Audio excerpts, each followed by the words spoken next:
pistols, prayer, and potluck. This is Armed Lutheran Radio.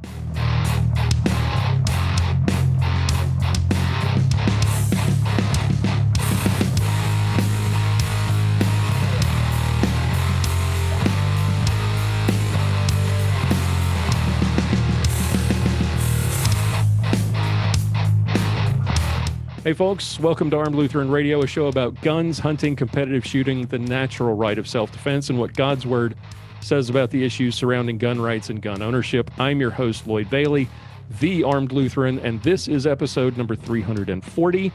It's our online hangout for November 2022. Yes, I know it's December when we're recording this and when you're watching it. But we're running a little behind, so we're going to be having two online hangouts in December, but this is for November. So that's the way it's going to work. Anyway, thank you so much for making Armed Lutheran Radio a part of your week. This is our online hangout. As I said, we hang out once a month with members of the Reformation Gun Club, the awesome people who keep this show going. And today I want to give a shout out to Steve from Grovetown, Georgia, Daniel from Chehalis, Washington, Gregg from Holly, Michigan, Robert from Monroe, Georgia, the infamous Johnny B, Scott, Dan from South Lyon, Michigan, Richard from Wichita, Kansas, William from Bentonville, Arkansas, some of whom may be joining us tonight, Paul from McKinney, Texas as well. Thank you all so much for your support. If you would like to join us and be a part of December's online hangout, where we're going to be giving away a ton of prizes for our annual prize giveaway show, be sure to check out armedlutheran.us/gun club and come join us for next month's show. Or later this month, the December episode, which will be coming up in a few weeks. All right, let's get our guests in here. I think some of them are waiting patiently. I think all of them are waiting patiently. Here we go. We've got Dan, and we've got Mike Soost, and we've got Curtis, and we've got Pastor Cain. Hello. Joining us for the first time. And Sergeant Bill. Sergeant Bill is joining. Hey, Dan, how are you? Good, very good. Peace and goodwill to you. We have multiple Dans, and there's finally got Sergeant Bill in with us. Well, kind of got him, man. Part of him, anyway. I got a helicopter on my hat. All right, that's going to be distracting. I can tell already. I'm going to talk like this all the time. How is everybody? Great. Good. Not sick. Not sick. We've got some faces that haven't joined us before. We've got Scott Van Dorsten, who is one of our newest members. Scott, welcome. Thank you. Welcome. Good to have you here. And the Reverend Paul Cain is with us. He's a new member, but he is a contributor to, let me get the finger pointing right, Duty to Defend. And great to have you here, Paul. Thank you. And it's good to have Sergeant Bill back. All right, so let's go around the horn as we always do. Let's start with our newest members and see what they've been up to. Paul, introduce yourself to the group, and we'll talk a little about Thanksgiving as well. Today's the post-Thanksgiving show, so everyone should be over their tryptophan hangovers. And so tell us a little about yourself. Introduce yourself to the group. Hi, I'm Pastor Paul Cain. I serve in Sheridan, Wyoming. I'm senior pastor of Emmanuel Lutheran Church, and I know Scott very well. He's one of my elders. Oh, that's right. I should have connected and a half that, years. Both of you being from Wyoming. Yeah, I was headmaster of Martin Luther Grammar School and Emmanuel Academy, and we had the joy of appointing a new headmaster, our associate pastor. He has Chicago roots, but he has Wyomingified. He has a growing armory, shall we say. Been married to Ann for 25 years. Been active in the Wyoming district. Well, it's the only district I've ever known as a pastor, and it's a great place to be Lutheran. Awesome. And you are a firearms instructor and a gun builder, correct? I assemble rifles. Yeah, let's clarify that for the ATF who's listening. Yes, I enjoy doing that as a hobby. There's definitely people better at doing firearm construction, actual building in the room, actually in town here. So I'll let Scott talk about himself there. I've done some instruction. I'm a range safety officer at our county club, but then 10% of the range safety officers are LCMS. That's pretty cool. It is. Yeah. Scott, introduce yourself. Tell us about what you do, and you have an interesting. It's not a hobby. You have an interesting business that you're a part of. Yes. So my name is Scott Van Dorsten. I'm also here in Sheridan, Wyoming. Pastor Cain is my pastor. I'm a professional gunsmith. I have a gunsmithing business, Van Dorsten Custom Firearms. I am also one of the gunsmiths at Weatherby, working in their customs and repair shop. Nice. Oh, and tonight I'm drinking some of Wyoming's best Wyoming whiskey's double cask. Nice. Wyoming whiskey. Oh, okay. Another something to add to my list. Paul, what are you? I guess we'll go ahead with that part of the conversation. What have you brought? Is that coffee in the cup, or is there something more interesting? This is Lazy Hazy. It's an Imperial IPA from Blacktooth here in Sheridan, and a custom mug from Red Bison. All right. Well, Bill has not been with us for a while, so let's catch up with Sergeant Bill. What in the world have you been up to? The last few weeks, sick. Oh, no. Yeah, we've had upper respiratory and flu, and all of us, including. Oh, Where's she over there? Oh, that's me. Oh, yeah, she's over here somewhere. Sergeant Mrs. Sergeant Bill. Yep. An unexpected appearance. She's listening in. Yep. Just a lot of work stuff, playing some golf. Got some primers about a couple weeks ago.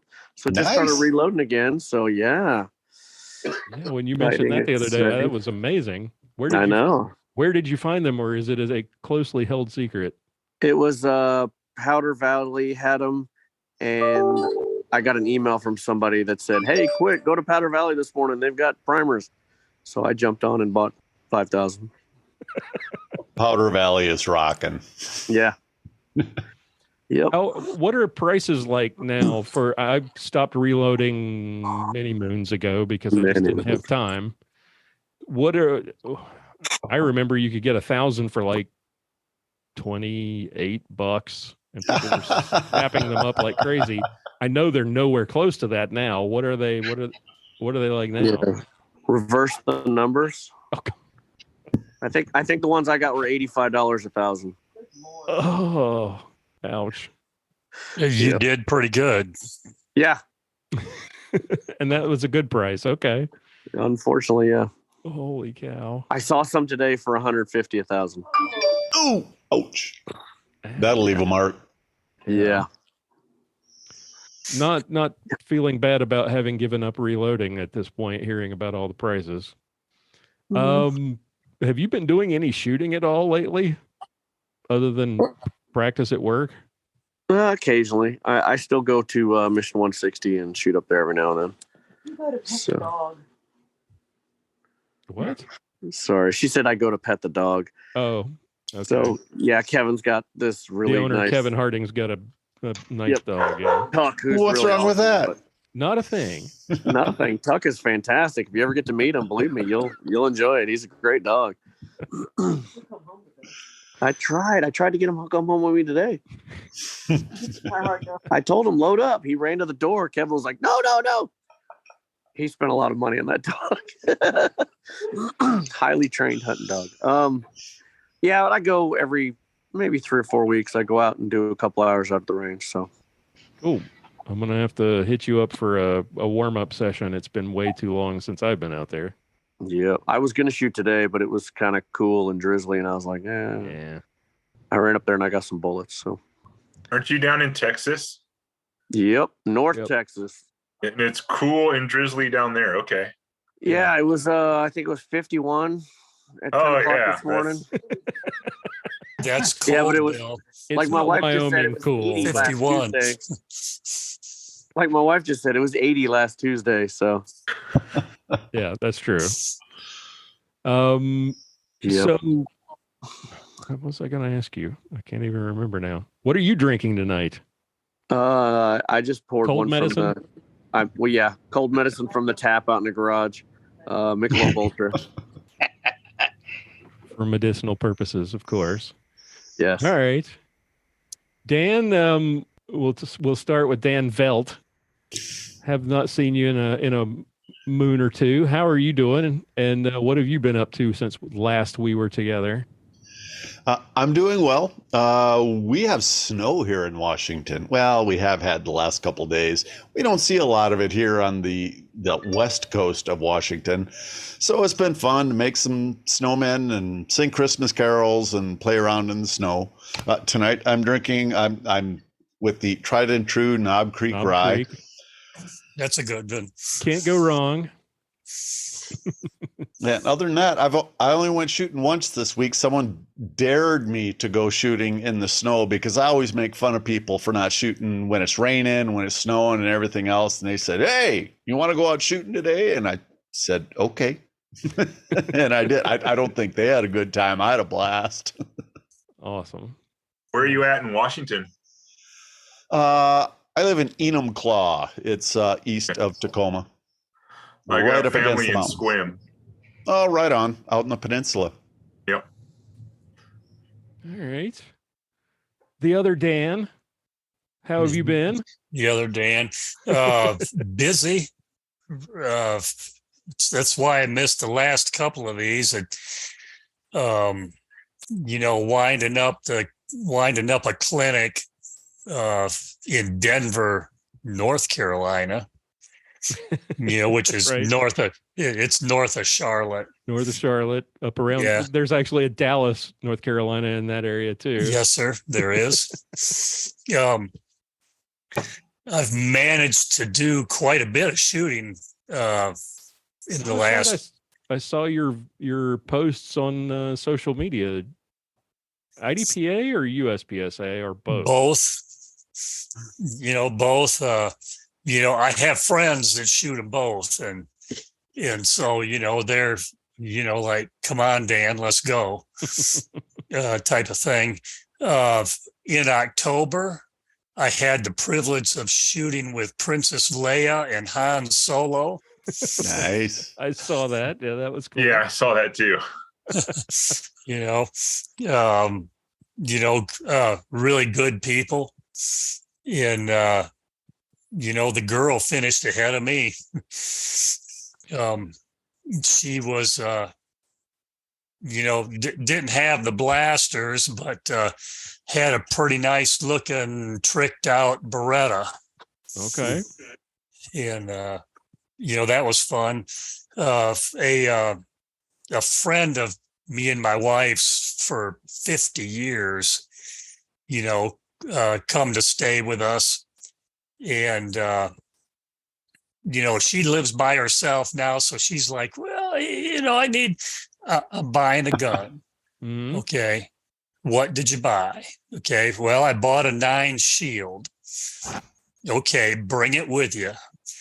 And, after about 3 nights and depleting my ammo stores and stuff, and a couple of my friends, got her ready to take her concealed carry class and good deal and pass that. Awesome. Is it it's not still like 8 hours of training anymore, is it? It's like 4 now, right? It changes from state to state. Yeah, but in North Carolina, when I was there, when I got my permit, you had to go through an 8 hours of class work and then sad to say it still part. is. Is it still 8? Yeah. Yeah, it pretty much takes a day. Now, talking to everybody, that's cheated on frequently. Okay. When I went in, we started about 9 o'clock. We were out at 4 in the afternoon. Oh, I see what you're saying. And then there was a lot of just plain discussion, if you will, included in that. So, it for us, it wasn't too bad because, our club does it and, they make it pretty interesting. It's not just a dull day of watching, videos and Yeah, the discouraging thing about those concealed carry classes is a lot of people take them and they think, great, I got my training. I'm good to go. Yeah. Oh, that's one of the biggest dangers. Yeah, that's the bare minimum.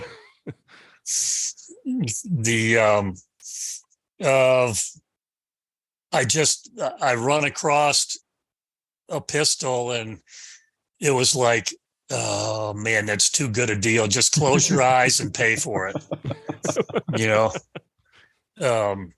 I'm fighting the urge. There's a Remington 600 at a local pawn shop that I'm really fighting the urge on. You're fighting what caliber? Why are you fighting?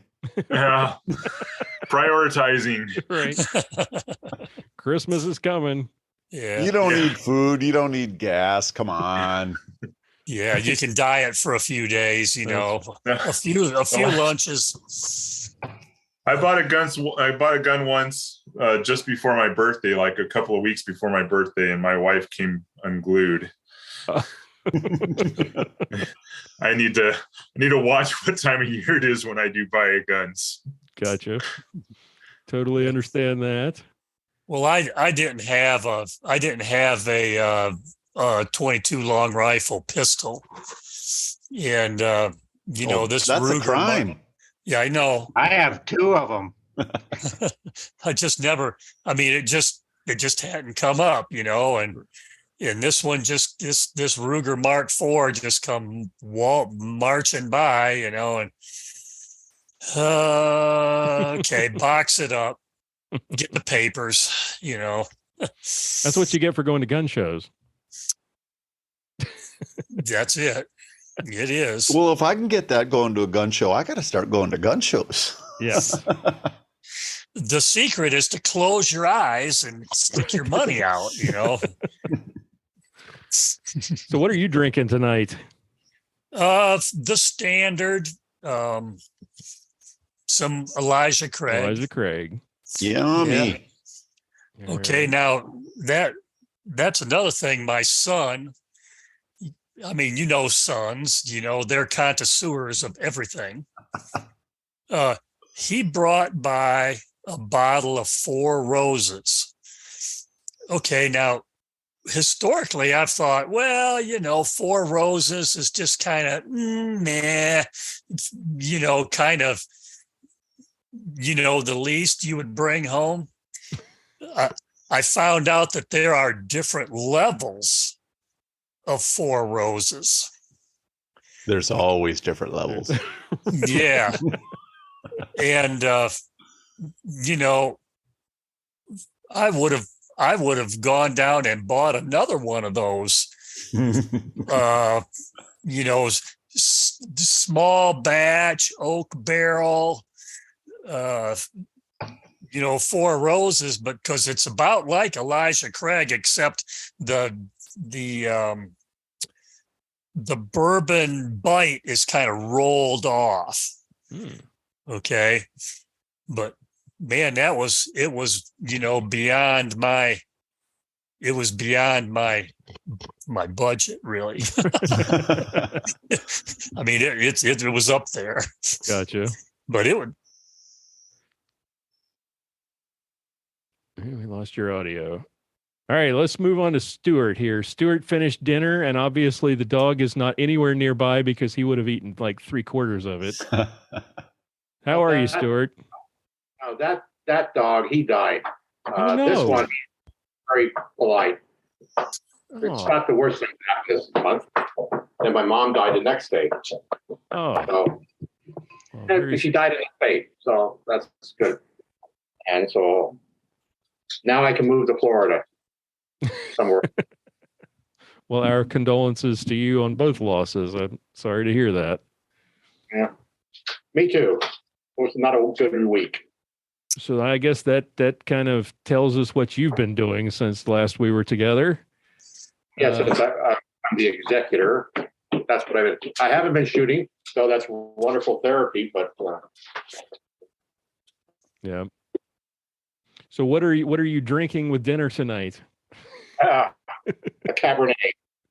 All right. Meatloaf. I will try. That'll Fine work. choice. They go together. Yeah.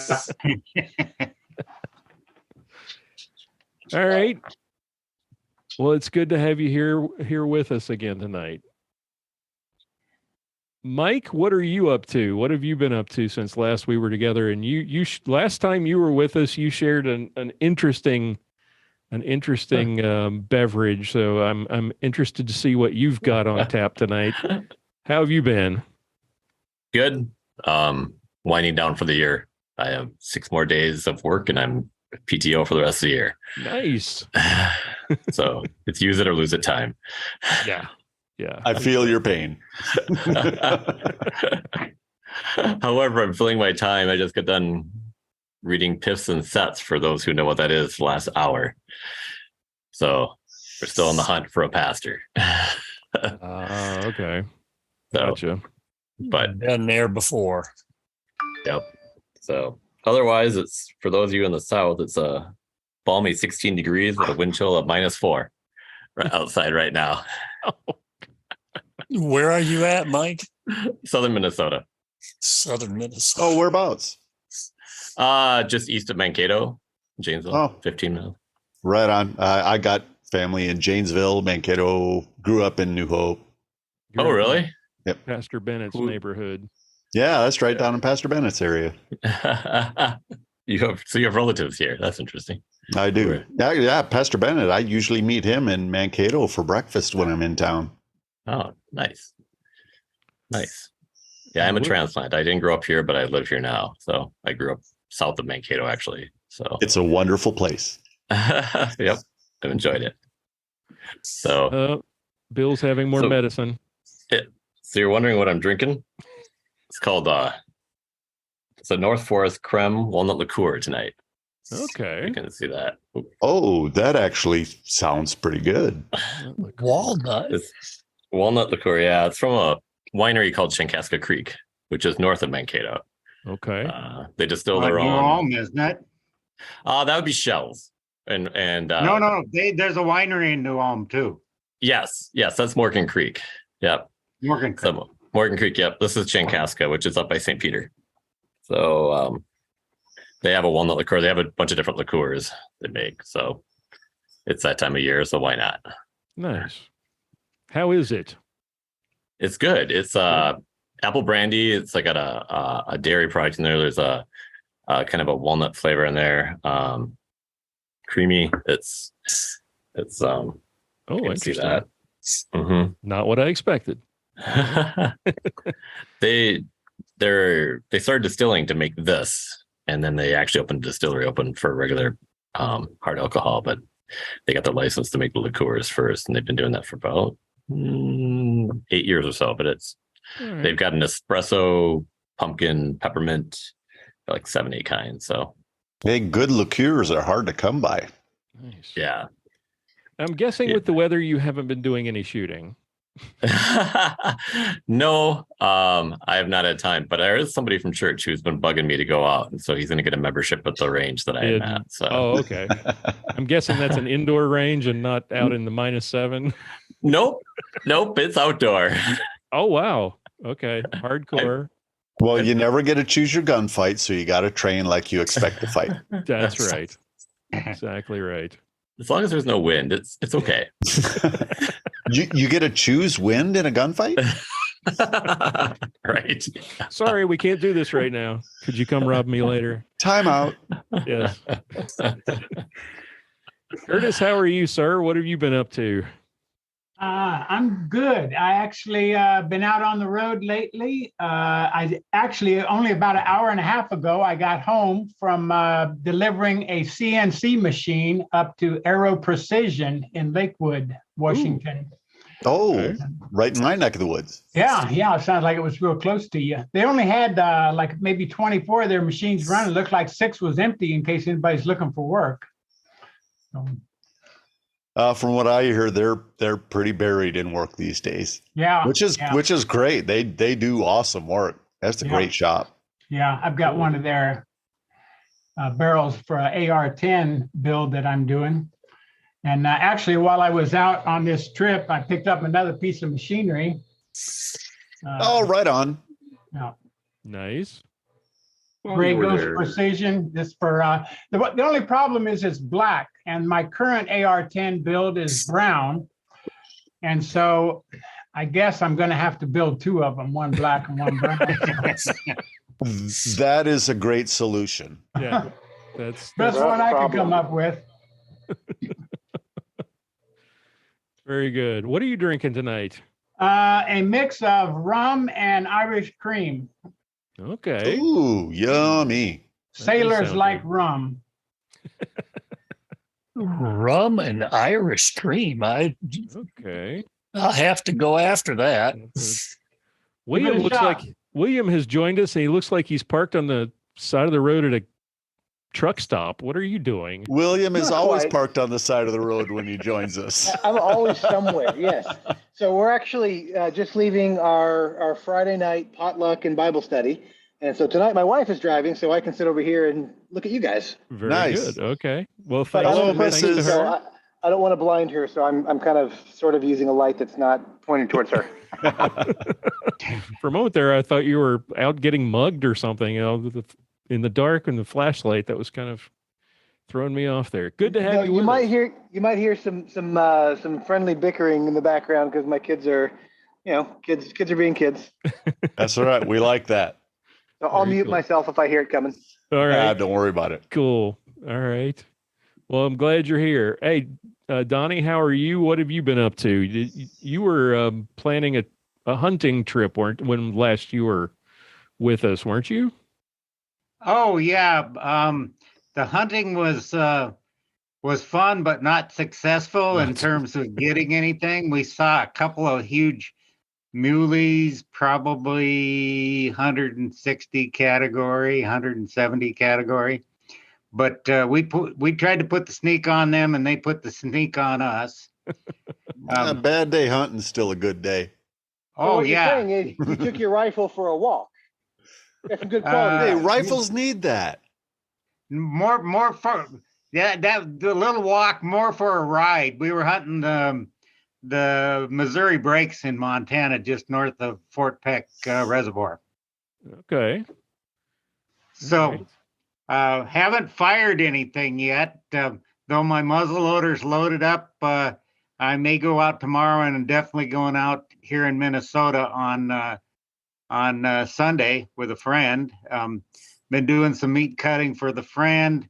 He actually gave me a deer, so we do have some deer in the freezer, and I make my own sausage, and we've got a lot of sausage. Okay. I am drinking some Trapline Rye from the Glacier Distillery in Cora, Montana. Okay, everybody's drinking local stuff. Very cool. And a friend who will give you a deer is a good friend indeed. That's right. Out where they hunt, you can actually get 4 does and a buck, and there's like 4 of them hunting in the one family, and so they drag home a lot. yeah, right. But it was a big. I thought it was a stinky buck, but the meat is actually really mild, and the sausage is great. Nice. And then as soon as I got that one cut up, he brought me one of his own that he got actually what they call a piebald, where that's white on the hoofs. And yesterday I skinned those legs out, and I got the tanning stuff in the mail today. So I'm gonna tan those for him and make a little plaque for him for Christmas. Oh, heck yeah! Yeah. So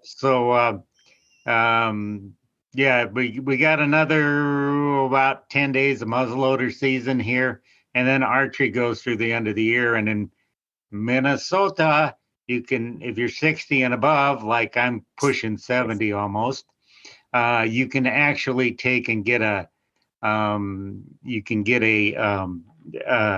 you can shoot a crossbow for archery.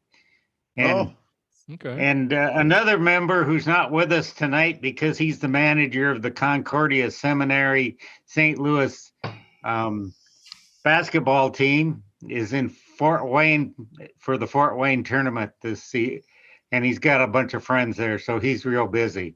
Okay. So that would be Peter, I guess. Yeah, that's Peter, and he's staying busy. But yesterday, the thing that a father never wants to hear for a son that's mechanically inept. Oh no! My car won't start, and then we got it. I got him to get it started, and it'll only do 25 miles an hour. And I went to the Honda dealer today, and they said, "That's a transmission." Now we were smart enough to buy the extended warranty on the car, and I think it's going to pay off here real soon. Good deal. Until the telemarketers start calling you about extending your warranty. Oh yeah. Well, I got a line for them because I own a 1950 GMC truck, which is really low mileage. And when they say, "Do you have anything low mileage?" and I go, "Yes, I do." GMC truck, and then they hang up. Gotcha. All right. And Bill apparently has had enough of the medicinal stuff to do a little demonstration of his reloading setup. Your propeller is gone, Bill. The propeller is gone, but you're now he's trying to unmute.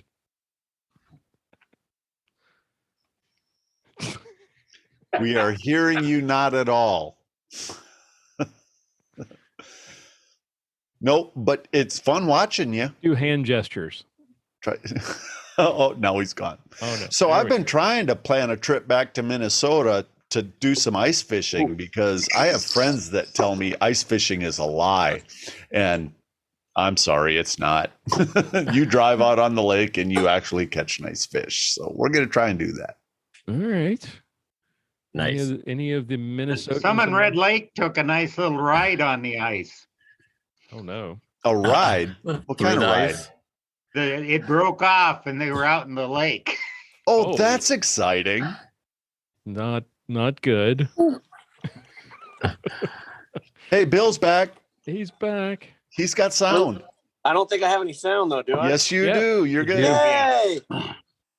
Yeah, my wife was trying to fight up a migraine headache, so I decided to come out in the garage and let her have the. That's not good. Not good. This time of year, with our weather changes in North Texas, yes, she gets them a lot. So yeah, that sucks. I get them a little bit too, but not near as much as she does. So yeah, that's a pretty common thing for Texas. When I moved here, I was told that I went to see my doctor, and she said, "What issues have you got?" And I said, "Well, nothing really, just seasonal allergies." And she said, "Well, you moved to the wrong place." Because every season is allergy season in Texas. It's awful. Move to Wyoming or Minnesota, you won't have that problem. Oh, okay. Yeah. I don't know whether I can. I don't know about that. Hey, the trick I've tried and outdoor allergies here. The trick I've tried all my life is whenever I move to a new place, I just start eating local honey. And because someone told me once upon a time, if you are just eating honey that's from the local pollen and stuff, then the seasonal allergy stuff will not be as bad. I don't get seasonal allergies, so I think that might be it, but I don't know. I like honey, so I don't care. You have. I haven't had seasonal allergies since I left California. Well, I can think of a lot of things to be allergic to in California. There's a lot of stuff that would cause me allergies. And people and like I found it very interesting. It's like, I haven't had an allergy attack since I moved out of California. I wonder what that is all about. The 20 years I lived in Wyoming, I never had any problems. And maybe it's just because I don't have allergies. I don't know. Or maybe there's something to that whole no allergies in Wyoming thing. Is it so cold? Maybe it's so cold in Wyoming that the pollen just can't do its thing. It's the wind. It's the wind. Blows it all over into Colorado. Come here, Mouser. And you know why it's windy? North Dakota. Because Utah blows and Nebraska sucks. Even though I lived in Okay, for all you Minnesota guys, why does the Mississippi flow south? Y'all know this. It really doesn't flow right now. Well, Iowa sucks. Yeah. Well, when I went to school in Iowa, we said that South Dakota sucked. Every state's got their own. Here in Texas, it's Oklahoma. We're just constantly making fun. That's why it's windy in Texas, because Oklahoma sucks. So, hook 'em horns. Hook 'em horns. Okay. What did everybody have what was everybody's Thanksgiving like? Did everybody have lots of family over, or do you have any family Thanksgiving traditions that you partake in? Or we eat turkey. Okay. That's unusual. Who would have guessed? Do you have, Dan, do you have lots of, Dan Veldt, do you have lots of family in the area that do you get together with lots of family for Thanksgiving, or is it just sort of a? I have my immediate family in the area. Okay. The rest of my family lives elsewhere. A lot of them in Minnesota. Still. Yeah. So that's a bit of a haul to try and do a family Thanksgiving. Yeah. My family's spread out all over the place, so it was just me, the wife, and my mother, the people that are here in town. And then we just do the traditional turkey, stuffing, mashed potatoes. At least that's all I care about.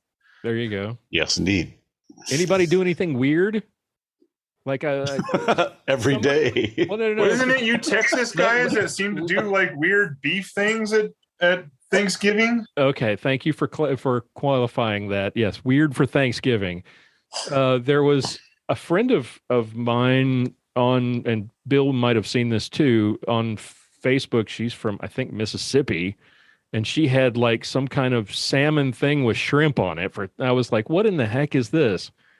So some people with do turkey. Weird, no, that was the Thanksgiving dinner. I would have turned around and gone home if no, that's day after Thanksgiving dinner or day before. I'm like, where is the turkey? Anybody do anything unusual?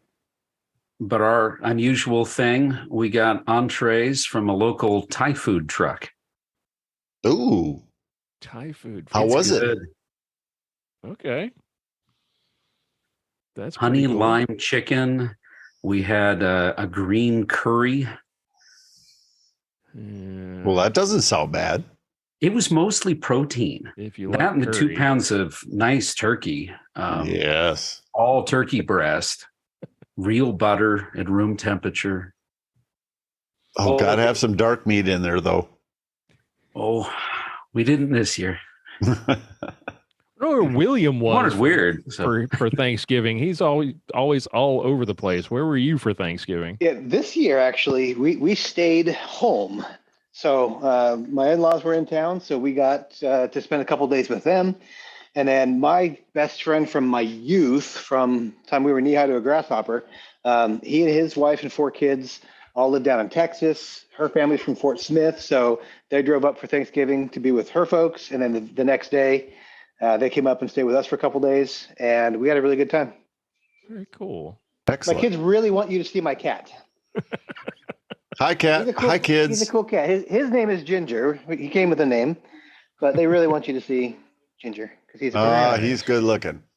He's a little hunter though. Like he brings home birds and mice and snakes and all kinds of stuff. Oh, he earns his keep. I like There it. you go. He does. He's a good boy. So we didn't go anywhere actually. We stayed here. I took our friends out biking. We've got some really good mountain biking up here in Northwest Arkansas, and we didn't go mountain biking because it had just rained, so it's too soggy. But we have pump tracks, which are little hilly tracks that you can kind of push and pull your way through to keep your momentum up. And it's quite a workout, and it's just good, plain fun. So we really didn't go anywhere. We stayed local, which was a nice change of pace, actually. That is nice. Yeah, we don't travel anymore like we used to. This was our first. We're halfway towards empty nester. We've got one out of the house, and the other one is still a few years to go. But our son got a chance to. He got changed his schedule so he could spend the day with us, and so that was nice. But in past, back when we lived in North Carolina, we had family like spread out all over the state. So Thanksgiving was generally not fun because everyone was trying to feed you. You ate in 4 different places, and everyone was trying to feed you. So it was like the grandparents were like, "Oh, you haven't eaten enough," and they're throwing food at you, and you've had like 3 other meals already, and so you just that sounds like heaven to me. You couldn't enjoy it. I really thought that too. Dan, that was my thinking. Was like, wow, all right, I get to eat 4 times, and then I was like, by the halfway through the 3rd one, it wasn't fun anymore. And so, as a young buck, that's one thing. But as you start getting up, anything over 35-ish, and that starts to become a chore, not just a joy. Oh, I'm way over 35-ish, and I still enjoy. And if you're dragging small children around too, that was not. Oh, yeah. Okay. All right. Yeah. I know it's going to be asked. So here's what I'm going to be working on tonight. Speaking of local, here's a nice local amber ale from Bike Rack Brewing. Nice. I'll be doing some Templeton Rye. The good fair choice. And then if I need more, I got some Maker's Mark. If you need more. If you need more. Okay, you need to post a video if you need more. Right, yes. This I want to see. Mike. For all you pastors out there, I have a score from the Concordia Seminary Tournament in Fort Wayne. It's the Preachers 61, the King's Men 46. So St. Louis won. Okay. Usually. So for Pastor, give us an idea what this is all about, because for those who might be watching who don't get the sort of St. Louis Fort Wayne rivalry thing, kind of clue us in on how this works. You and Stuart can kind of give us all the backstory here. He let him. I don't know when it started. I can't remember. Did either of you get involved in this? Just to watch. Just to watch? We were. Our married 40. student housing was close to the field house. Okay. And the original location of KFUO. So, hey, go Preachers. Yeah, he lives in the ISO, so you probably know where that's at. All right. I was going to ask Mike. You said you're not native to Minnesota. So what is your whole family situation? What's Thanksgiving like for the Soost family?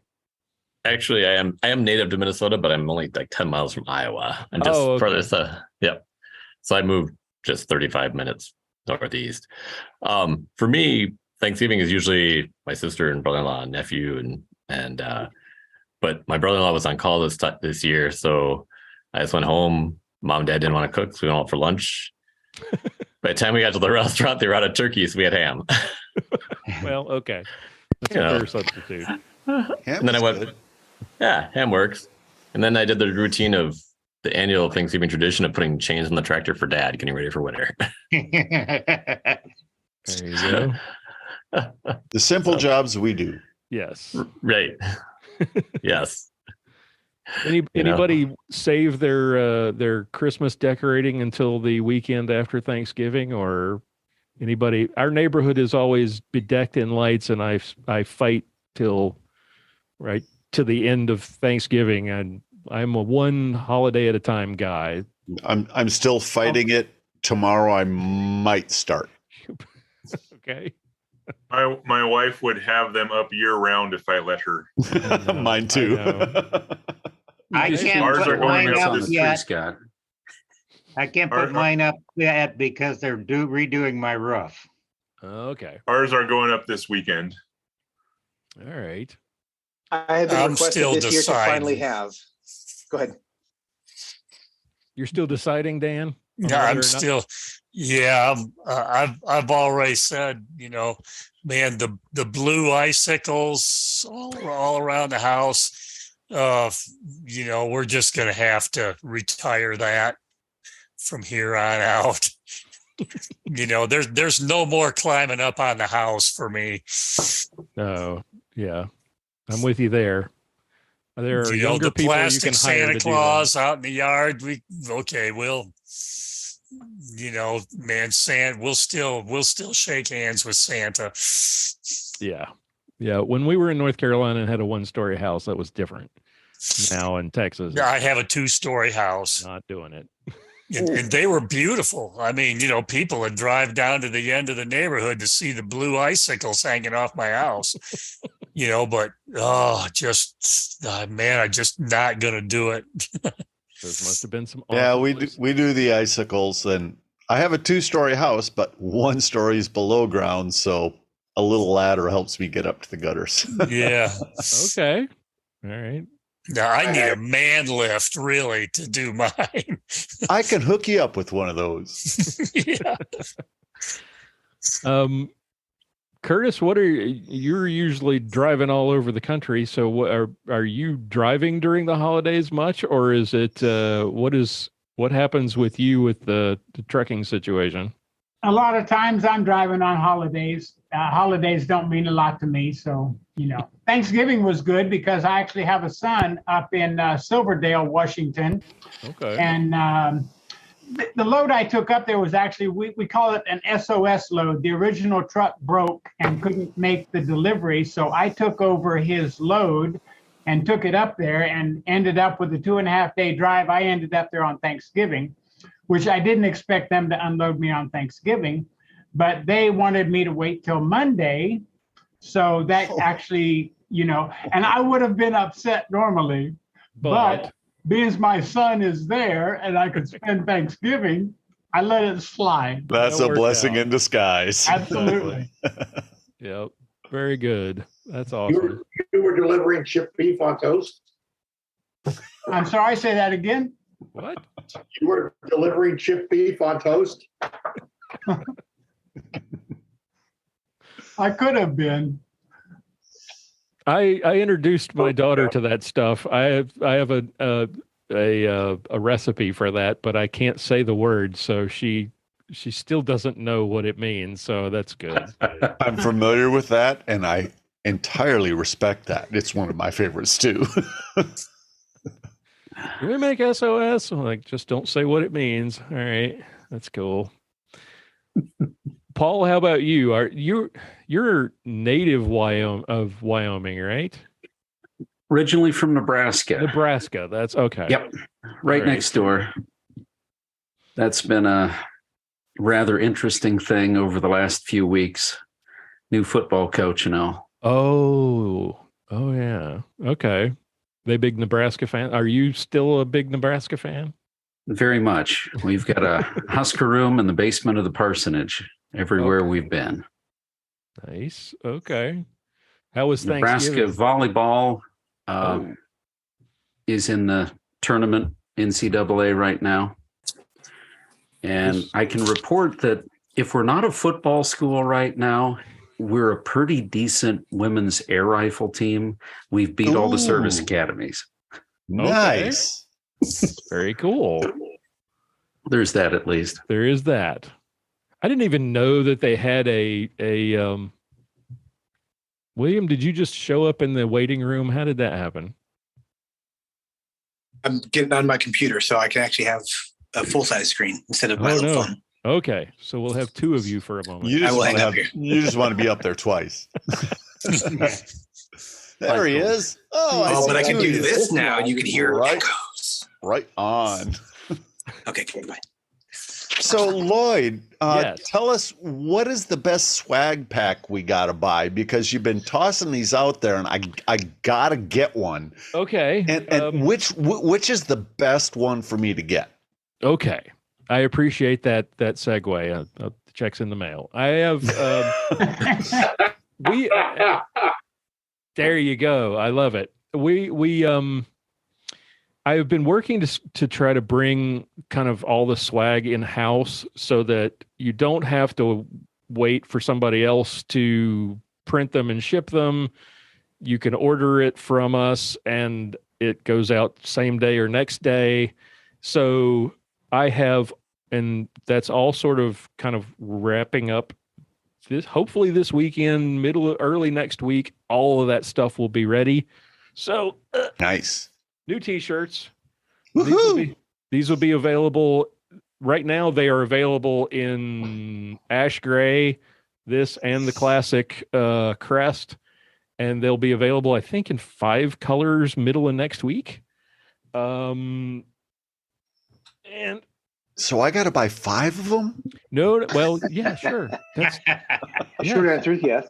Absolutely. Okay, Lloyd, random question. Yes. Does it only come in cotton, or can you get it in some kind of hemp alternative? No, I'm thinking something that's more moisture wicking. High performance fabric. Something like that. I've got eczema. Ooh, so that's an idea. It gets old fast. So I got you. Okay. Right now they're all 100% cotton. But that's, as we grow, I plan to add more options. So knowing now that that's something that you would be interested in, that's so as sort of as an undergarment, that would be slick. Yeah. That would be nice. We have these little dudes. These are the 18-ounce vacuum tumblers. These are ready to go. Frozen. We have the can coolers are back. Just don't call them koozies. Yes, indeed. Dan remembers that we got threatened to be sued because we called them koozies on the website originally.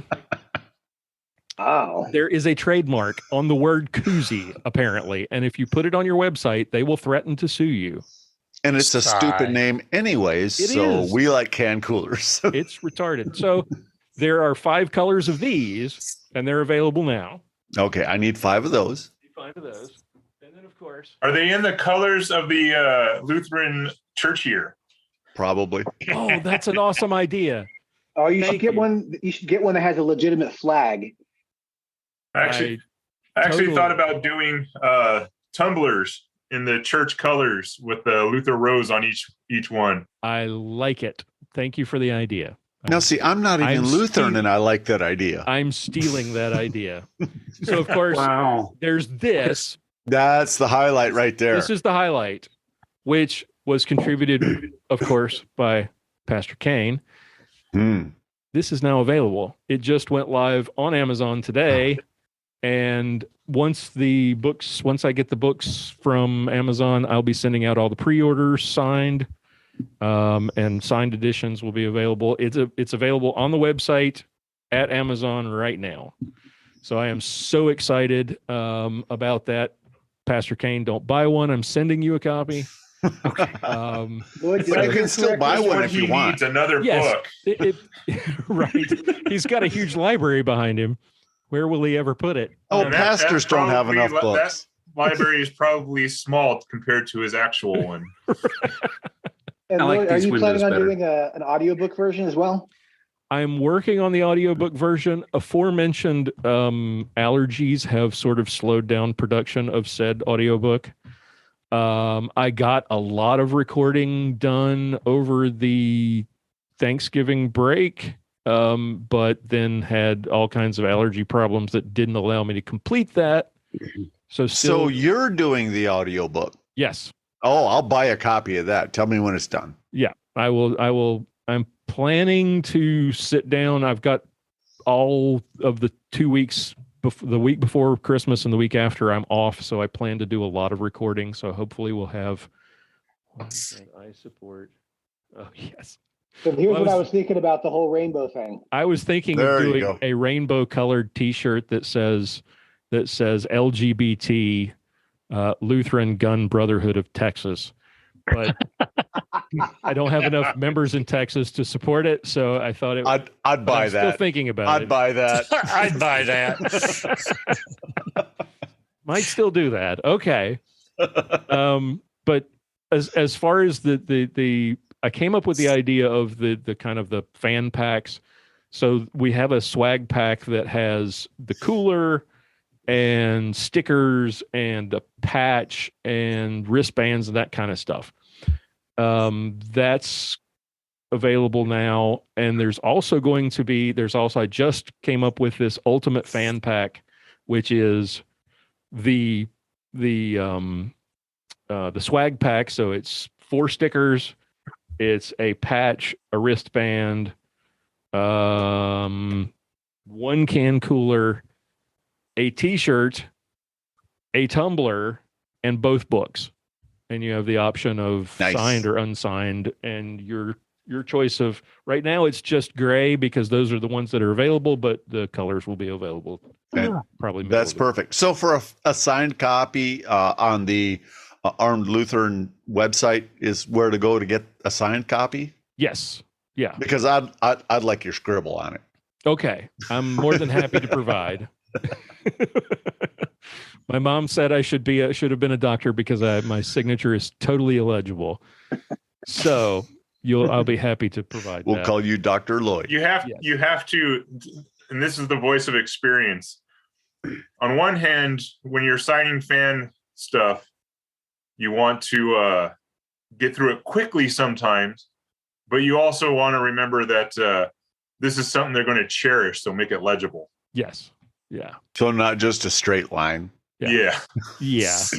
I was on a short-lived TV show, and I signed a lot of T-shirts. I try not to sign like I sign checks and things. That would be bad. Bob M. Who is with this? A big X? I just put an X on check. Yeah, there you go, William. So I don't know if this is trademarked or not, but I saw something on a sticker on the back of a truck the other day. It was LGBT. It was Liberty, Gun, Beer, and I think it was Trump. But it was funny. So I might change the T to like tacos or something. Tacos, yeah. Because awesome. But see, these days I just like saying the word Trump because it gets everybody all excited. You can talk about whatever, but I just like to inject myself at a conversation and say Trump. And oh my gosh, the entertainment is on and it's free. Yep. I have a Trump 2024 hat. And this past Black Friday, we were at we have a Christmas walk here in Sheridan where they shut down Main Street. And I did have one lady who decisively did not like my hat. Right. Did she discuss her displeasure with you? Her daughter tried to. So we were out there for the church. I want the video. Youth. We were out there for the church youth. We were selling some wood crosses that the church youth have been making to raise our trip for the Ark.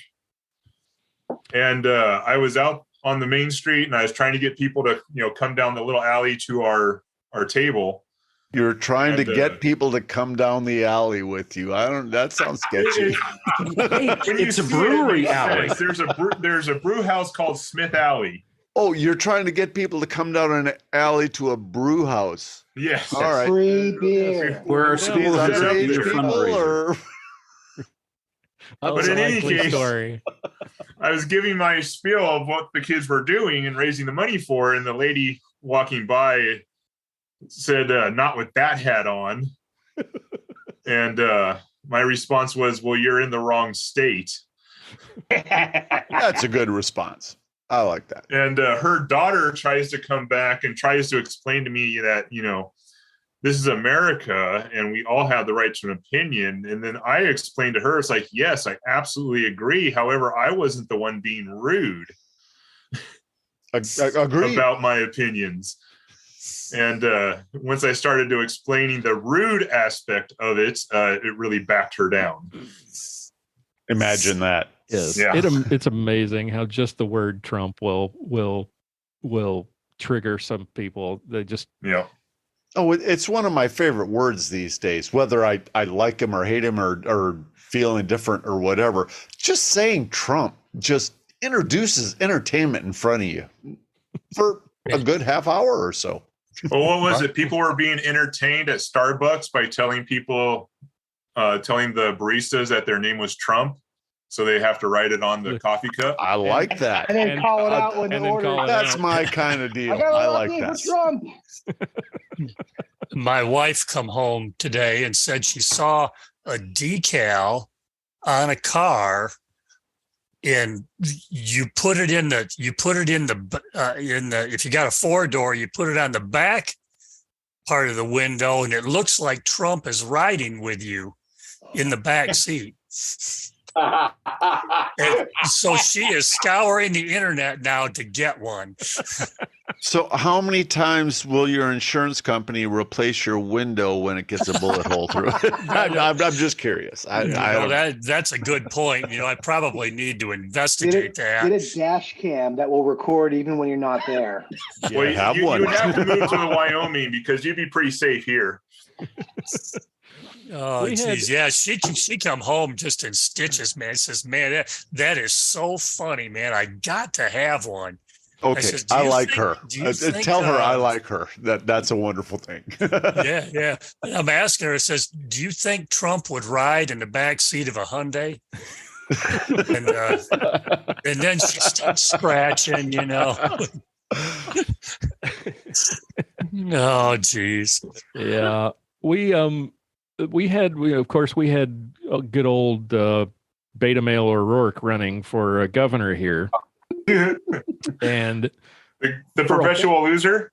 Yes, professional loser man. He almost did it though, right?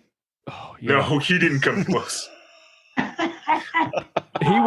Almost. I mean, if he'd just had like 4 million more votes, he would have won. Yeah, but it was that close. He lost. Do any of you watch Steven points. Crowder? Oh yeah. Yeah, some. He went to one of the Beto rallies with his own T-shirt that says "I'm a Beto male," and actually got a picture. The people actually got a picture with themselves wearing that shirt next to Beto O'Rourke. Very good. So all 10 people there saw it? Yeah. That's people awesome. People were going in wanting the T-shirt. They were giving them away. And the Beto people told them they couldn't do it.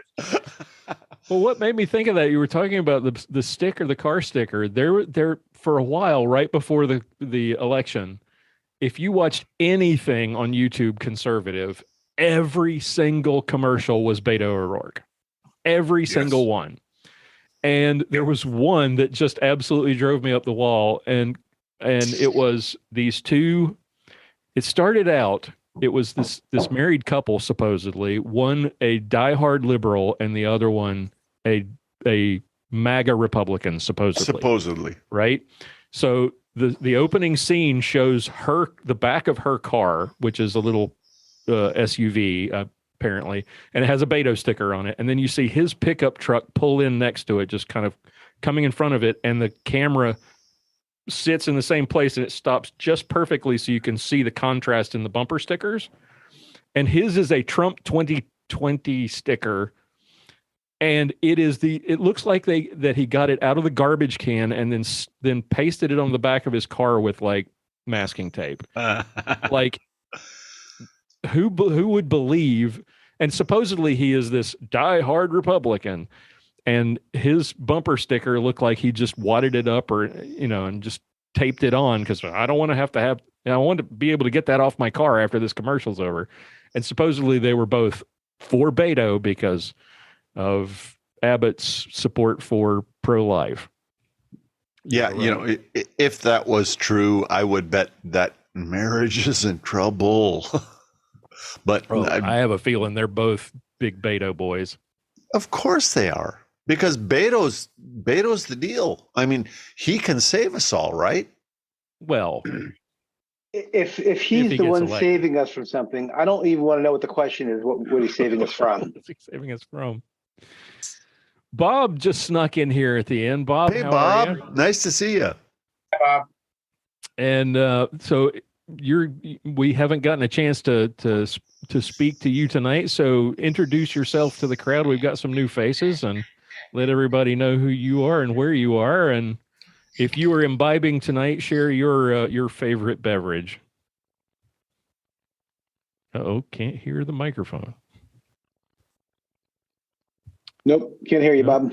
Can't hear him. Wonder what happened. Okay. Now he's muted. Well, he could just do show but not tell. You can just hold it up. If you have the bottle. Well, now okay. Hey, good job on the Glencairn. Proper way to drink whiskey. I do sign language. This one's actually from Scotland. We did some tasting out on the Royal Mile in Edinburgh, and we picked up a couple there. And I've got one of my in-laws, so that when I bring it over there, I can have one. And I've got one here at the house. Nice. Nicely done, Cool. Scott. And William, it's nice to see you stateside. Usually you're everywhere else. I just listened to last year's November Hangout, and that was the one where we were stuck overseas. You were remember that. I was the Facebook user, so I was like, William in Edinburgh, and then I'd make a comment. So I just kept copying and pasting that. And so, because apparently if someone comments on Facebook, it just says Facebook user. So I didn't know there was somebody else as well. And so I was like, no, this is me. You have to allow Facebook to access or whatever it was we were using. Stalk you even more than they stalk you now. Yeah, exactly. Yep. Yeah, everything's always listening to me, and so every once in a while I'll prove it to someone, and I'll say something offbeat, and then I'll scroll through Facebook the next day, and I'll have ads from whatever it is. So, well, that's because you're such a dangerous man. I am. I started getting all these ads in Facebook for like various experimental drugs for AIDS and HIV, because I was jokingly saying this to somebody. I was like, yeah, and transsexual Nazi Eskimos are all the rage these days. And the next day I started getting all these ads for AIDS medication. It was, that's funny. So if you guys get some weird ads, I'm sorry that I said transsexual Nazi Eskimos now twice. So, hey, Bob, is your video or is your audio working? Oh, Man. Golly, no. Still can't hear you. I do sign. Well, if you have a bottle, you can hold it up, and we hold it up. Let's see what you're drinking tonight. And we will be jealous. On a side note, hey Dan, who do you visit in Janesville? Me? Dan? Yeah, Those two Dans. Dan. My oldest sister lives in Janesville. Who is that? Ask, or you can send it to me. Pam Johnson. Mark Johnson is her husband. Okay, I'll have to ask. I know a fair amount of people, but I do not know that. I know Johnsons, but I don't know that one. They own a fair amount of property there. Okay, I'll ask a couple people. All right. Anyway, and they are fine, upstanding citizens, I might add. I'm sure they are. So you probably won't have to ask around very long. Probably. No. Sarge, what were you guys doing? Were you all sick for Thanksgiving? Yeah, I was gonna say my meal for Thanksgiving was Dayquil, NyQuil, and about 14 hours of sleep. Oh, sorry, dude. Oh, that sucks. Yeah. I needed some sleep, so I was kind of due. Yeah, but on Thanksgiving, that sucks. Yeah, and we were all, my wife and me and my son and daughter, we were all sick. So, yeah, I'd get up every couple hours and go check on everybody and then crash out on the couch or back to bed or whatever. So, yeah, it wasn't the best, but I've had lots of other good Thanksgivings, and we'll have a good Christmas. So, I would imagine you've had worse. Oh, yeah. Okay. I mean, I was at home. I wasn't sitting in a squad car. That's normally what I do. No doubt. Yep. And your family Bob, is close by, so. Oh, yeah.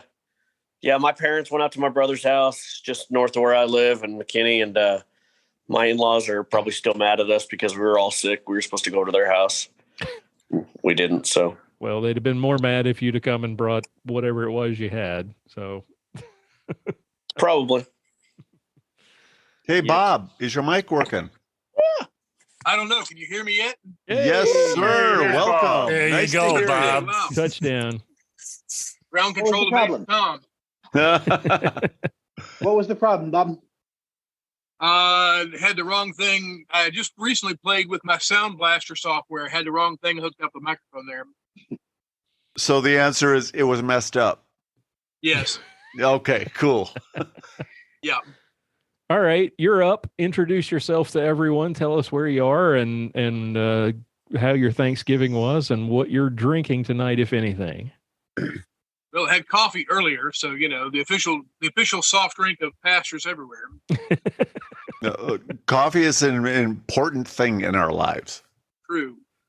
So yeah, I'm Bob McCanless. I've written a couple of chapters in Duty to Defend. You might have read those earlier. Yep. Got one new one coming out in the new one. So just as an FYI to everybody, I wrote that one one-handed because I had a stroke last October. So I had to type that entire thing one-handed. Footnotes and everything. So I'll read it slower. Yeah, well, my taskmaster there kept jumping on me about getting that thing done. So, I'm banging away on a laptop at the nursing home while I'm trying to get this thing done. Yeah. Now, wait a minute. I do very much appreciate your effort, and I did not know that you were typing with one hand, and I do apologize for that. But I am I'm still typing one-handed. I'm sure he still got it in before John Bennett. He did. Oh, okay, that's good. I mean, I know John. Well, John didn't even want to show up tonight, so I'm just putting that out there. John is dealing with basketball issues tonight. He is Friday is family basket is his daughter's. So basketball that just game, shows us where his priorities are. There's family and there's us. What's going on here? If it ain't the Tar Heels, it ain't basketball. Wait a Hey, minute. did Justin show up tonight? I saw him on the Facebook posting that he was planning on coming. I didn't see him. Justin said I was late, so I thought he was going to come. I think he did mention that he was interested. Not sure. He said he was going. So. And then wait a minute. Christian Brothers. Brandy. Oh, okay. I was trying to dig around in my safe here so I find something to drink. I was watching a YouTube in your safe. Yeah, you gotta hide that stuff. Oh yeah. I was watching a YouTube video. There's a YouTube channel that I enjoy that's called Tasting History, and the guy also has another channel called Drinking History, I think. And he has his Drunken History. Drinking History. So Great. The whole premise is that he finds really old recipes for stuff. He tries to make them and then gives you the history behind it. That's cool. Which is kind of cool. Post that. I will. Okay. And he has another channel that he started called Tasting or Drinking History, where he does cocktails and things. And what he was talking. Do what? Same channel.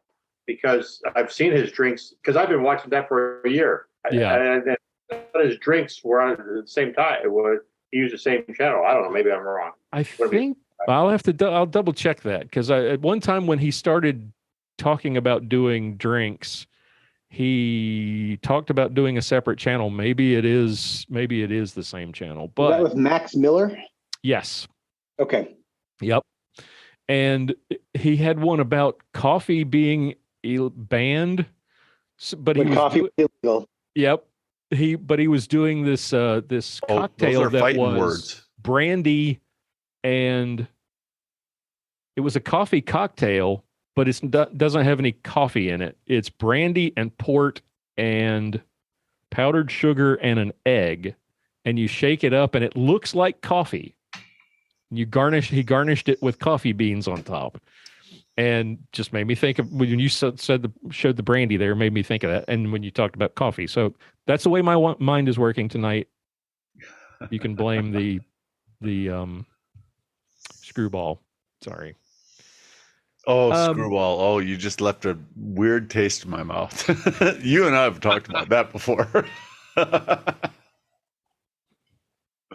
That's my favorite. I can't help it. It is what it is. Yeah. So this month, for the December hangout, we're going to do our big giveaway. So we're going to have lots of swag to give away, books and all kinds of cool stuff. So let's see. Christmas for our pastor friends here is obviously Wednesday nights are not good. So that leaves us. Yeah, we need to make it on nights where I can be here so I can use this as a tax deduction. Wednesday night is my weekly Bible study, so I skip it when we're on Wednesdays. Oh, okay. Well, but I'm off for the rest of December, so pick a day. I'm good. Well, we have Wednesday nights. You got Advent services, so we're not going to try that. So what do y'all think about Christmas week? Either Thursday or Christmas Eve, like Friday. 23rd. Yeah, I'm good with anything. 22nd or the 23rd, either one. Good. Everybody good with that? Yep. Just say when. Okay. Awesome. 23rd.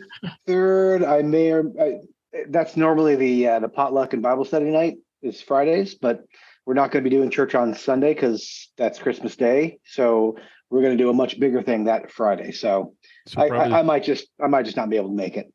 Okay. Well, if Thursday. So I'm curious about that, William. Christmas Day? I started to say, wait a minute. Let's dig into. You're not going to do a service on Christmas Day? No, we're just not doing it this year. Okay. I find that odd personally, but well, I'm not Catholic. Okay. I don't do the Christ Mass. Are you saying your church isn't doing one, or you're not going? Our church isn't doing one. Really? It's Sunday. I mean, it's still Sunday. It's Sunday, yeah. So we have kind of an odd split service. It's not even truly that. Our Bible study on Friday night is actually kind of big. I mean, it's a very small church, so it's not that big, but it's big for the church. And so we're just going to do a big combined one because not everyone who comes Friday comes Sunday. Not everyone who comes Sunday comes Friday. So we're just going to do something big on Friday night, and then just leave Christmas morning for the families. So that's what we're going to do this year. Okay. Cool. Interesting. All right. So maybe the 22nd then? Does that work for everybody? That's fine for me. Yep. That'll work. What time are you talking? We've got our school program. Well, how about Tuesday the 20th? How about 9:30 Pacific time? 11. I'm just throwing that out there. That's past my bedtime. I'm not working last week. Lloyd, you're 2 hours plus. So 11:30 for you. So wait a minute. 9:30. I'm 2 hours plus. Oh God. Yeah. All right. Yeah. I'm off that day, so I could do that. Man, It's really the next day. Hmm? Oh, 9:30 a.m., Bob. Oh, okay. I'm good with that. every day. Wait a minute. Would the 20th work for everybody? So, Pastor Cain, is that? Sorry, that's our monthly meeting night. I've got 4 meetings. Sorry. Lloyd, pick something. And So, then we'll live stream it. Live stream it and bring it here. That's okay. What about Friday the 16th? We could do Friday the 16th. We 2 could weeks do from tonight. 2 weeks from tonight, or we could do Monday the 19th. Or you can do it after Christmas. Or we So- could do it after Christmas. Just so you know, I'm That's going to true. fight against and for a lot of dates, but anything works for me. I'm just throwing that out there. If you do Are it you after just being Christmas, contrarian just to be contrarian? He sure because is. that's who I am. if you do it after Christmas, I'll probably join you from, oh gosh, where are we going to be? Not DC. We'll be in Virginia. Okay. Wow, you'll be in the United States. We'll be in the U.S., but we'll be just my wife and I. We're going to leave the kids with Grandma and Grandpa, and we're going to go do a house sit with a couple cats. Okay. And that'll be fun. you want to meet with us with the kids gone and you and your wife. Okay. We're efficient. Come on now. I hope it's not that efficient. We'll be gone for like 6 days, so there's time. Okay. I'm actually blushing here. Look at that. 6 days aren't enough. Okay, let's shoot for the week after Christmas, because I know for pastors among us, it's always the week of Christmas is horribly busy, and let's not try to make it worse with. I'd rather be able to hang out with you guys than have you not be able to join us because you have more important things to do, obviously. So how about Week after Christmas would be great. We can get Pastor Bennett in here. Yeah, Wednesday maybe the 28th? Huh? John Bennett will be sick after Christmas. Yeah, that's true. Hi, John. Let's shoot for the 28th. How about Groovy. that? Does that work for everyone? All right. Excellent. I'll be on the train somewhere in Montana.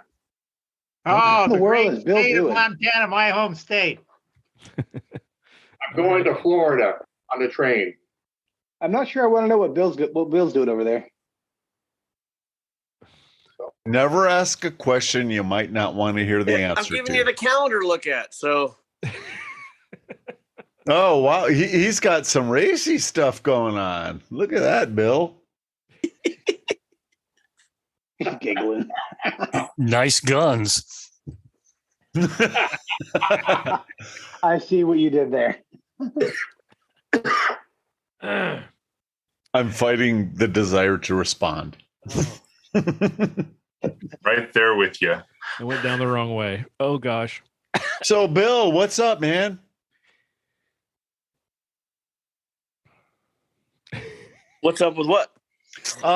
You're showing us racy calendars and everything else. What do you got going on, and what's important in your life right now? How many bullets have you got finished by now? Dan, Yeah, was that what a are you real loading how can we on? pray for you thing? Oh, let's see. I got some news. Green bullets. I guess Mission 160 because Cimarron's moved. They're out of town now. So, what's up? Nothing really. Who does the green bullets? Kevin Harding, Mission 160. Oh, really? Yep. So he's powder coating his own. Okay. Yep. Mark Tapp sold his business, Cimarron Bullets, to another guy, and he moved it down to Temple. So that's too far to drive. Hey, Bill, Folks, you can powder coat your own bullets. It's really straightforward. What does powder coating do to the inside of a barrel? Anything? If Very it's done little. right, nothing. Yeah. Does Yeah, does it foul keeps, it up? it keeps the bullet from leading. Yes, sir. Okay. Okay. Yeah, sure. Absolutely. So do they the cast stuff it that small? they use, like if let me spin this around again. Okay, so if you look at these, it's not. It's actually it's powder coat, but it's not like a blue bullet powder coat. It's actually like it's kind of waxy feeling. It's got like a I think it's called J&M lubricant with the powder coat, so that it is easier to shoot through the gun. I've been shooting them for like 10 years. They're fantastic. They're way easier and cheaper than jacketed or plated or anything like that.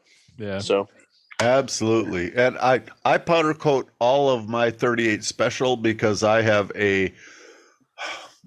more 38 special revolvers than any man needs to own. And there's no such thing. It makes cleanup a whole lot easier, and they shoot great. And it's, if you're doing 100 rounds or more at a time, it's really nothing. It's piece of cake. It's just one more thing, and it works. Yep. Not to shamelessly plug myself, but I do some top-notch Smith & Wesson revolver work. Ooh. Oh, Scott, you and I need to talk offline. We really need to talk offline. As a matter of fact,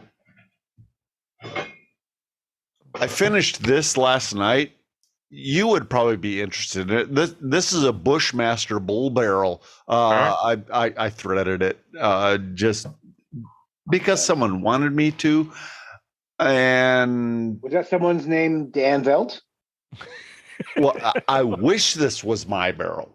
I wish it was, but it belongs to someone who asked me if I could, and I said I would.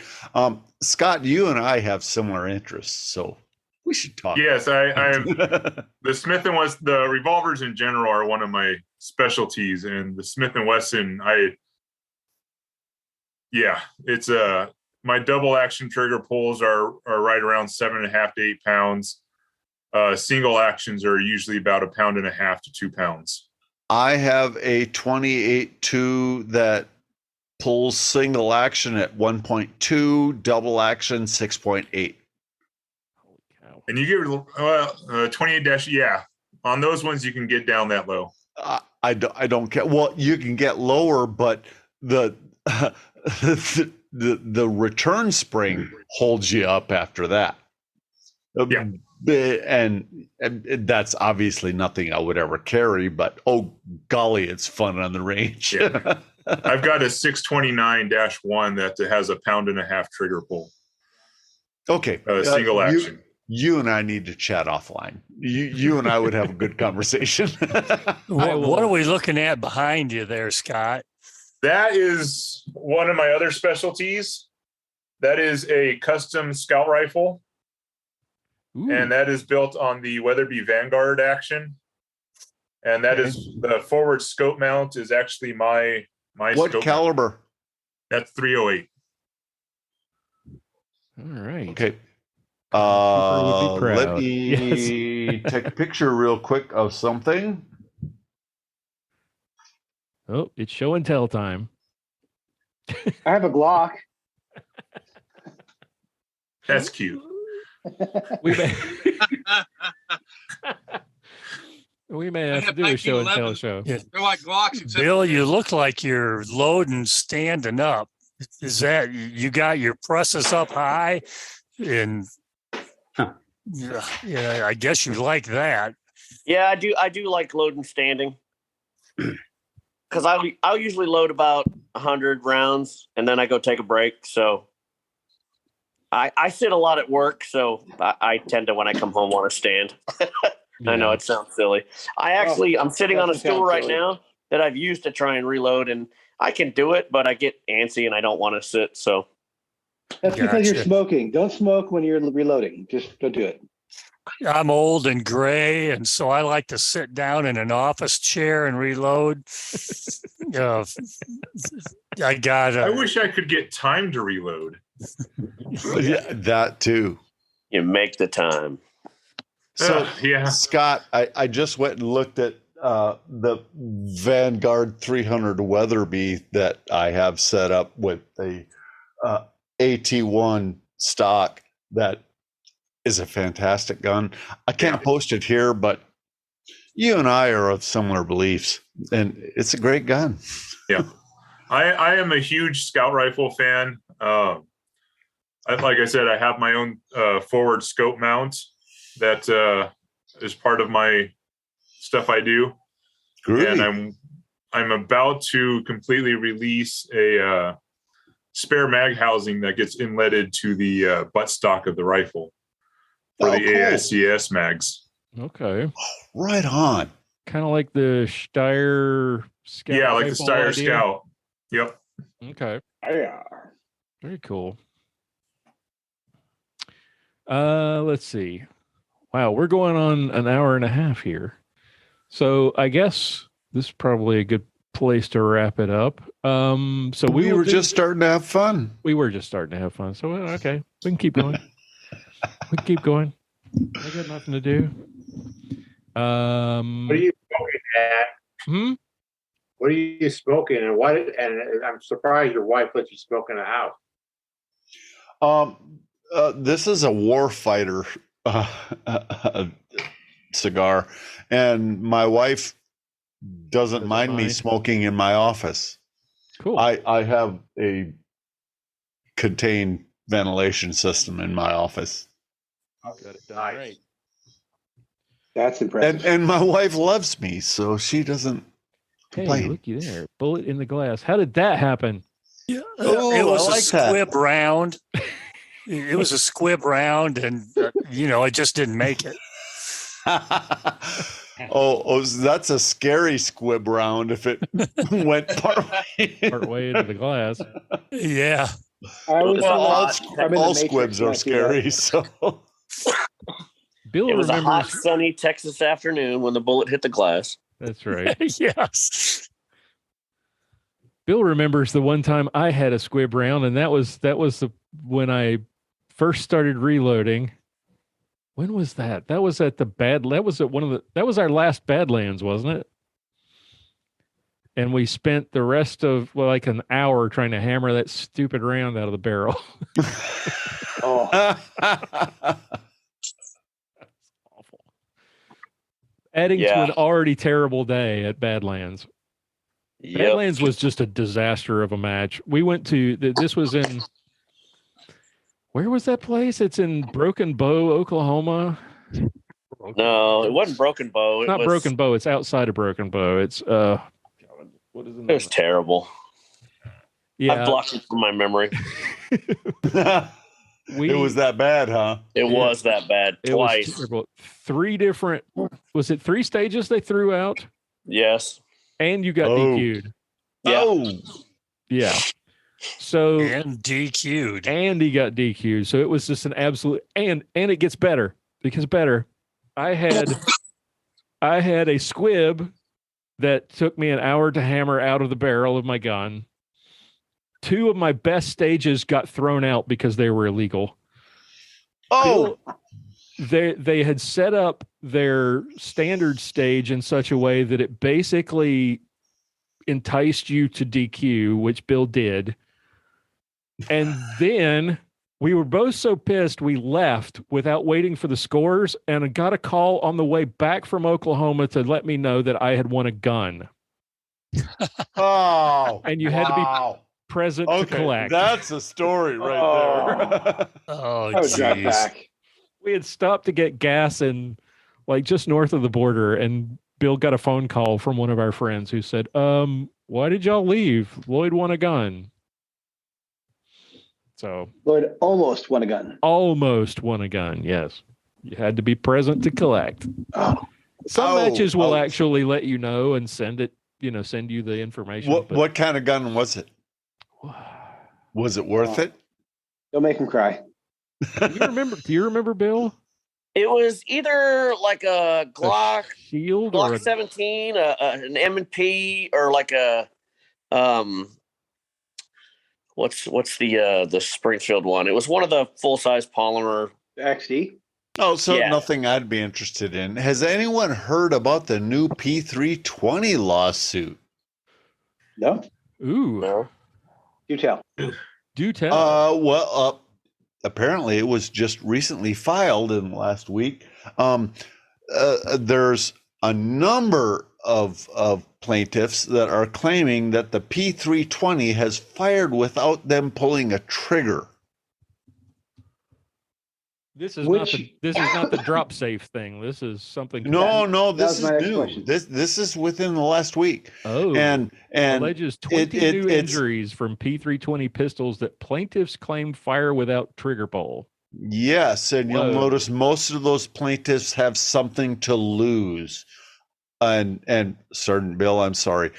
Most of them are law enforcement officers who had negligent discharges. Officers suing. I'm just wondering what's going on with that, because I carry a P320 chambered and 357 SIG, and I've been doing it for a number of years. And I chamber, unchamber, drop it. I throw it, actually, literally throw it when I'm training, and I've never had that thing go off unless I pulled the trigger.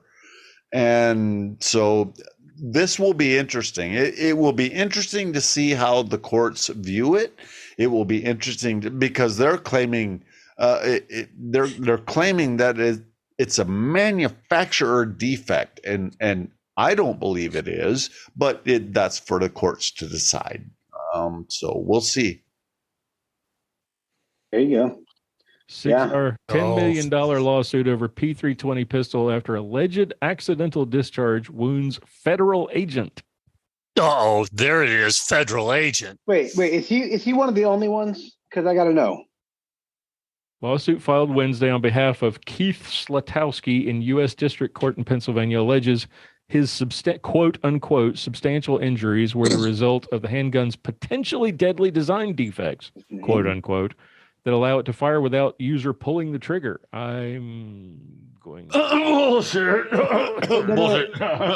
Take a look. That's from February of 2021.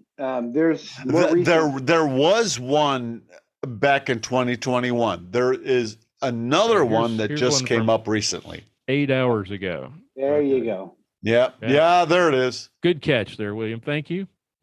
Word. Lawsuit alleges 20 new injuries. And primarily the plaintiffs are police officers who have something to lose because they're trying to claim that, hey, it's not negligence, it's the gun. And I'm going towards it's negligence because it's not the gun.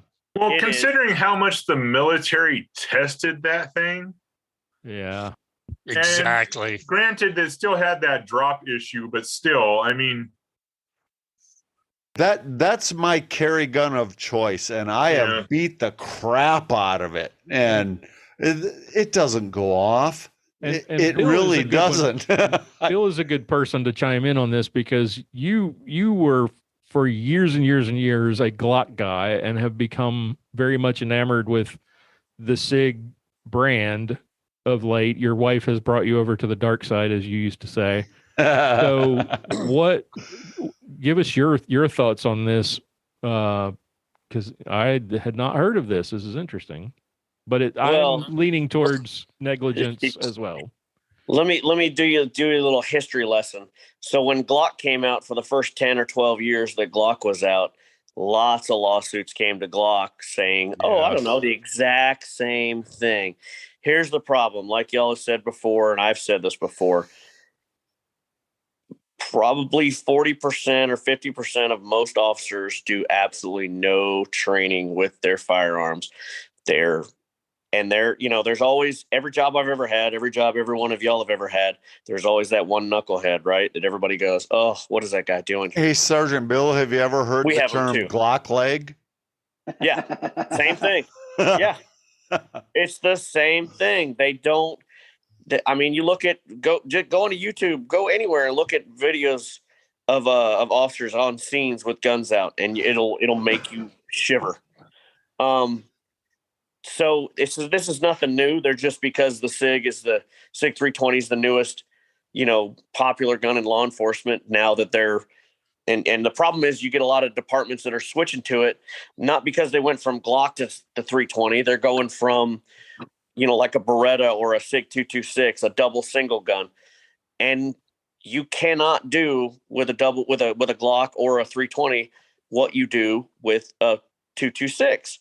The training. I know, because I started on the department 21 years ago. I had a 226. And guess what they taught? They taught when you drew the gun out, you were supposed to take the slack out of the trigger. Oh. Which isn't a big deal because there's a lot of slack. A lot of slack in that trigger. That pistol, yes. Yeah. Same thing with a Beretta. Same thing with any of those double single type guns. Wow. You try doing that crap with a Glock or a SIG 320. And boom. with the 320, it's going to be worse because the 320 doesn't have the trigger shoe. You don't have a whole lot of take up in the 320 compared to the Glock even. Yeah. Yeah, because of that little safety dingus in the trigger on the Glock, people think they have a little bit of take up, and all you're doing is taking up that little safety plunger deal that's in the trigger. That's right. Right. The trigger itself is not moving. It's that little safety plunger that's sticking out that's moving in. So it's going to be the same thing that happened when Glocks came out, and it's silly to me because, you know, unfortunately, if you're like me and you shoot a lot and you're a competitive shooter, you know, you're not, hey, I'm going to go to Sergeant Bill and, you know, get some info on how to shoot better or how I should train. A lot of people, it's, oh, there's that gun nut. Starts with the 4 laws. There's Tackleberry, you know, that kind of stuff. Hell, most of the SWAT team guys in Dallas call me the professional. And I tell them all the time, I'm still waiting for that check. Where's my money? Can't be a professional if I ain't getting paid. But yeah. So you'll find, you know, maybe 10 to 20% of law enforcement that are quite capable and can shoot. But yeah, so there's so many that just look at their pistol and training with their pistol as something they do once a year for quals. And Sergeant Bill, I'm really glad that you have been able to tell us what a lot of us actually believe. I train with and I actually instruct a lot of police officers, and yeah, some of them they qualify every year. That's their training. Yeah, that's it. And that's discouraging to me. Where I'm impressed is where a police officer can come and actually teach me something and say, hey man, you know, check this out. I learned this thing on my draw stroke, or when I'm lining up sights, this is what I do. And wow, I'll take that and go, that is something that I can learn from and that I can use. But there's not a lot of police officers like that, and that makes me sad. I want police officers to be far better than me. Well, that gets into I want them to be well beyond what I can do, and gosh darn it, I don't see that. And that gets into that whole myth about police officers being, you know, when they talk about nobody but police or military needs to have this kind of a firearm, right? And I saw that movie once. There's that misconception that police are highly trained, and the some police some are. of them are. But well, they all are. They're all highly trained when they come out of the academy. That's year one. That's year one. It's pretty much on you. Yeah, and Bill is far and away beyond what anybody starting on the force knows, or you know, their experience behind the gun is nowhere close to what Bill has got over, and he's done that on his own. That's not well, because Bill thinks it's important. Yeah. And it just happens to be fun too. And it's fun too. Yeah, it's fun. Bill's too, just out having important. fun with us civilians. You know, it's true.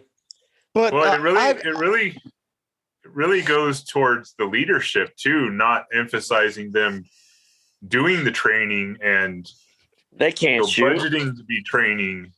Yeah, but that's the problem. Our chiefs in Dallas, they all come and qualify all at the same time. You know why? So no one will see how bad they are. No, ouch. And the thing is, when people say that, you know, we'll allow former military and military people to carry firearms, I've been through some fairly advanced training in the military. Yeah. And that's the red herring. My gosh, it doesn't even compare to some of the simple training that some of my local instructors will offer. And or at front sight, gun sight, any one of the number of things. They actually provide training. In the military, I got a lot of training, but man, none of it compared to what's available in the open market today. It's a different mindset in the military from civilian carry because they're kicking down doors and dealing with terrorists, and we're not. Yeah, but it's the same mindset, Lloyd. It's the same mindset, but it's not the same. One of the things that like Rob Pincus talks about. Rob Pincus talks about probability a lot. And he talks about this probability principle where if you're doing like the kind of fast rope kicking indoors, clearing rooms kind of training, that's fun and all. But you might end up, it's possible that you could end up having to clear your house of terrorists. Yeah, but Rob Pincus is a self-indulgent pile of crap. Wait, hang on. But is it likely that you're going to do that or to have to do that? No. Most self-defense encounters happen at very close range in very, very quick, in a very short time span, and with usually a very small number of combatants. You're not clearing rooms and kicking in doors, right? You're not stacking up a door and clearing a room. That's your mission. You can practice that, and that's fun, but it's not probable that you're going to actually have to do that in real life. So his point, whatever you think of him personally, his point is valid. It is, if your training needs to be based on what you are probable to, what you're most likely to face. If you're in the military and especially if you're in special forces, you're likely to be kicking indoors. So that's a thing you want to train for. If you're just a homeowner, or if you're, a pizza delivery guy, then you need to train on someone kicking in your door. Hey, different. Lloyd. Yeah. Well, ish. I partly agree with you, but that's what's called training to the qual. So if you train to what's most likely, then you're the best you can do is going to be what the baseline that you've trained for. What I really truly believe, especially in competition, is proven it more than, I haven't been in any gunfights. I can go wake my wife up to ask her how she feels about hers, but you really need to train above your level, because if you think that your self-defense shooting is going to be 3 to 5 yards and you train 3 to 5 yards and then, I got to shoot at 10. Right. I look at it this way. I shoot anything from 50 yards and in with a pistol. Sometimes once or twice a year, I go back to 100 just so I can say I did it and I get comfortable with it. Because when you shoot a pistol at 100 yards, excuse me, and you can hit your target, you go up to 25, it's not that hard. So then if I have to get into shooting at 3 yards, I'm giggling while I'm ripping rounds as fast as I can. I'm on board with Don't train to the qual, train above that level. Yeah. And Bill, that makes absolute sense. That's groovy. That is what we need to do. Yes. Yeah, Bob said in the chat, you don't rise to the occasion, you default to training. And that's really an absolute truism. You're not going to magically become John Wick because a bad guy's in front of you. You're going to fall back into what you've learned, what you've trained. And to the point earlier that Lloyd made, what are you most likely going to do? Well, unless I'm mistaken, Sergeant Bill, please chime in if I'm completely wrong. Most of what your job is doing is writing reports and taking notes, not going out and shooting bad guys. And so what are these, average officers doing? They're not out practicing the pew-pew. They're out practicing how to write a report. Yep. Right. Yeah. And the thing is, what it really comes down to is mindset. We need to train for individual skills. We need to train to how fast can you reload? How fast can you correct a type 3 malfunction? How fast can you do this, that, or the other thing? But mindset is what it really comes down to. If you're dealing with mindset, then you're dealing with what's going on around me. There's this creepy guy on the other side of the street. I'm going to walk on the other side of the street. Or someone is coming up to me and they're trying to ask me something, and you know what? It seems off, and I just need to get away. We need to get away from the situation because your mindset is looking at what other people are doing. So if you can get yourself, the best way to win a gunfight is not be in one.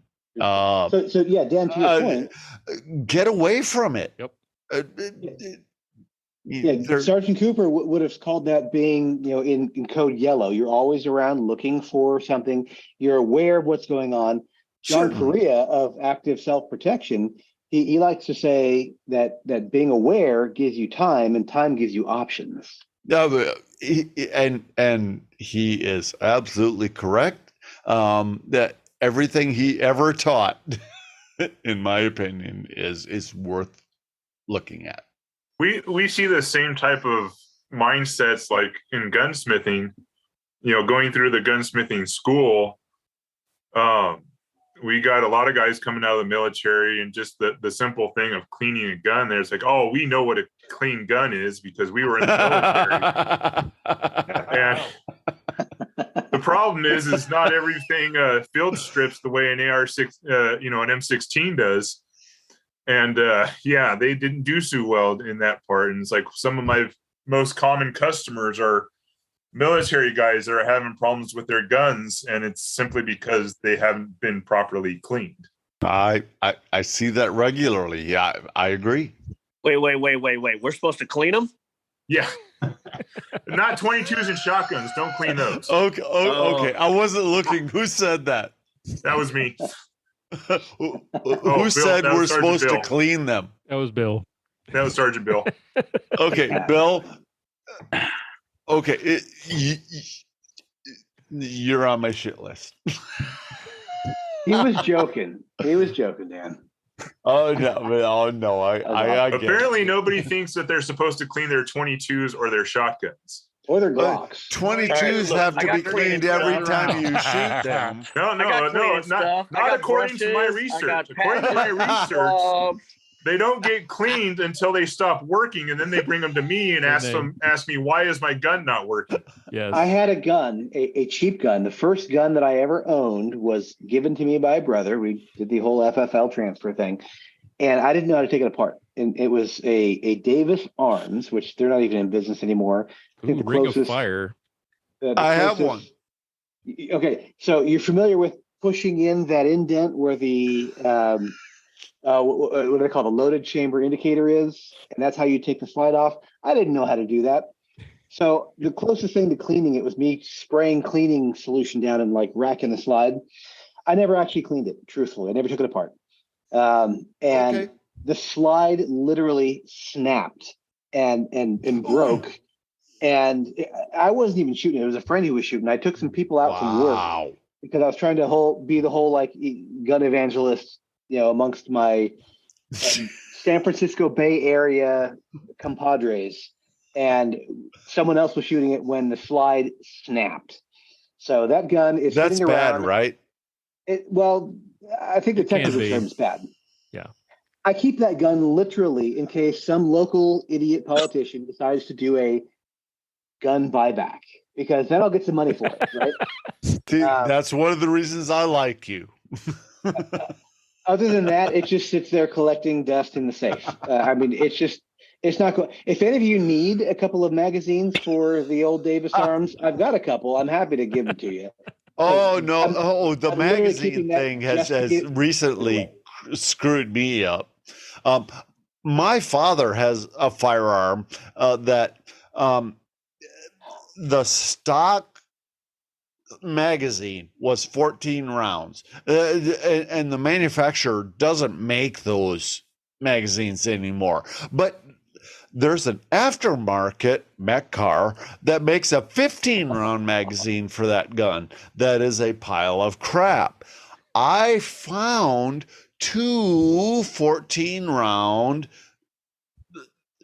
manufacturer magazines on a website and thought, oh my gosh, because my dad he likes original stuff, and original stuff works great and mech car doesn't.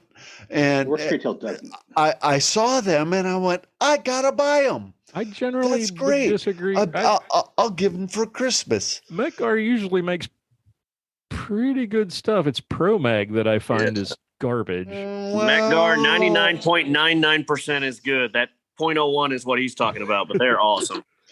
Okay. Okay. I'll take that. This is with the CZ. Wow.